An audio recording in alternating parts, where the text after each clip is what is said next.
Start by doing what's necessary, then do what's possible, and suddenly you are doing the impossible. Containers are the part of mainstream DevOps architecture and cloud deployments. Application owners and data center infrastructure teams aims to shorten the development lifecycle, reduce operations costs, and reduce complexity by deploying containers.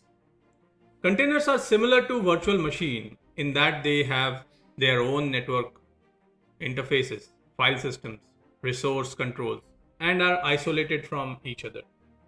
However, containers do not maintain their own operating system and typically lightweight, faster to start, and can accommodate more applications than VMs. Also, containers are widely used in modern application development, such as microservices architecture, DevOps practices for packaging, and orchestrating applications at scale. Hello friends, my name is Sabi and in today's video, I will be talking about containers. In this series, we will dive into various aspects of containers, including comparison between containers and virtual machines. We will have a closer look at container architecture. We will do an examination of Linux-based containers. Then we will deep dive into Docker container format. We will see the command for interacting with the Docker images. And we'll wrap up this series with the hands-on demonstration in our Docker container lab. Now let's delve into the concept of evolution, which initiated back in 2000 during the era of non-virtualized hardware. So it's commonly called as bare metal. So with the bare metal approach, you have the application running on top of operating system. You have some binaries which are needed to have some libraries. One of the issues that you have is you update any of those libraries, your application could break. Then it could be the issue that when you update applications, maybe a binaries will need to update as well. So it could introduce a lot of issues for you. Back in 2001, virtualization came up. So VMware was the major provider during that time. So VMs represent a paradigm shift that allowed applications to run independently inside smaller machines on top of the same bare metal server. So this shift enabled migration use of templated and better resource management.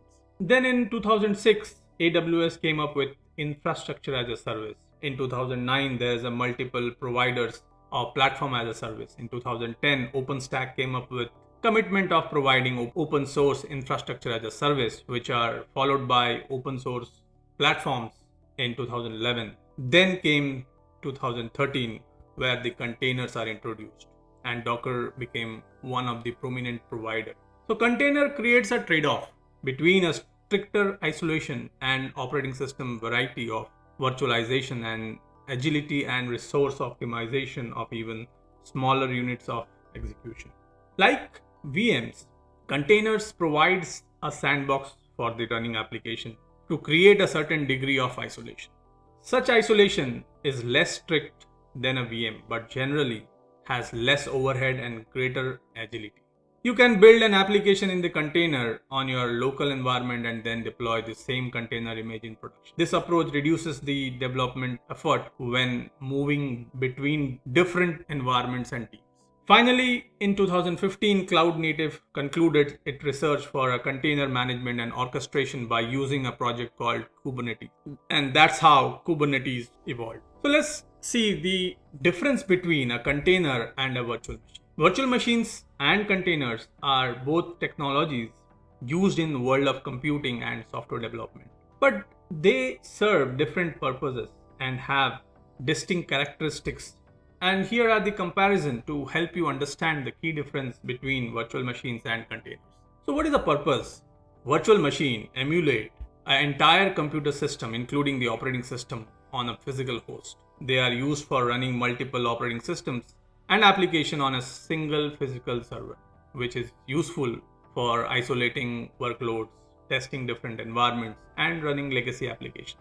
Whereas in case of containers, are designed to package and run applications and their dependencies in an isolated and consistent environment.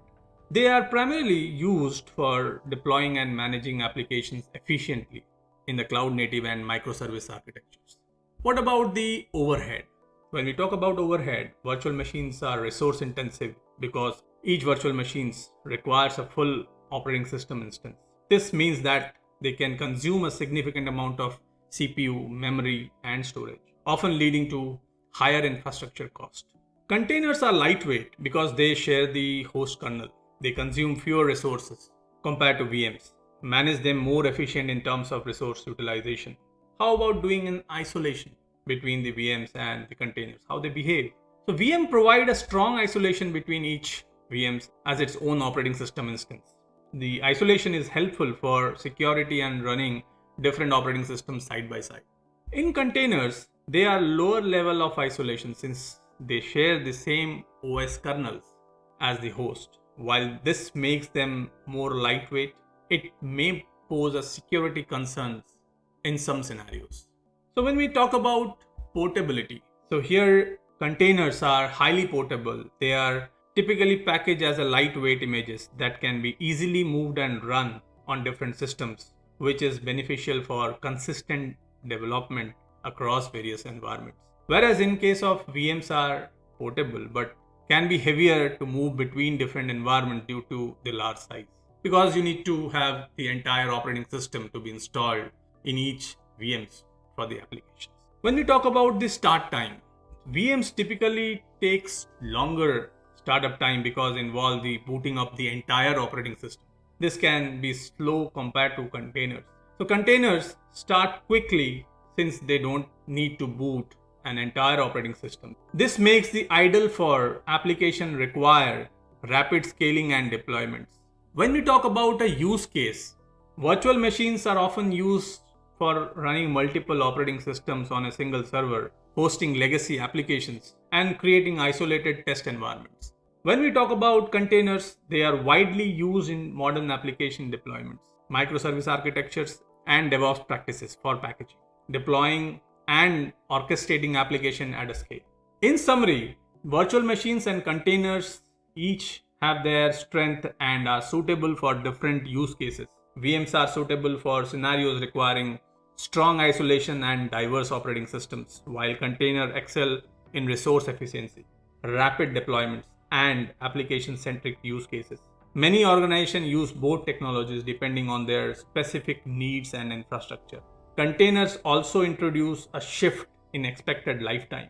Although a VM can take hours to be fully deployed and be expected to run for weeks or months, a container could take minutes, even seconds to deploy and execute to live for hours or days.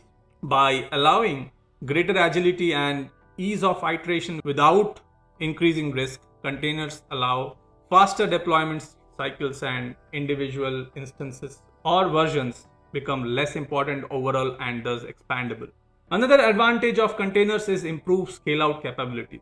Containers allow system to rapidly scale up the same application across many servers to manage higher demand and scale down as fast when demand decreases. So in our upcoming videos, we will delve deeper into container architecture. We appreciate your tuning into this presentation. Thank you for watching.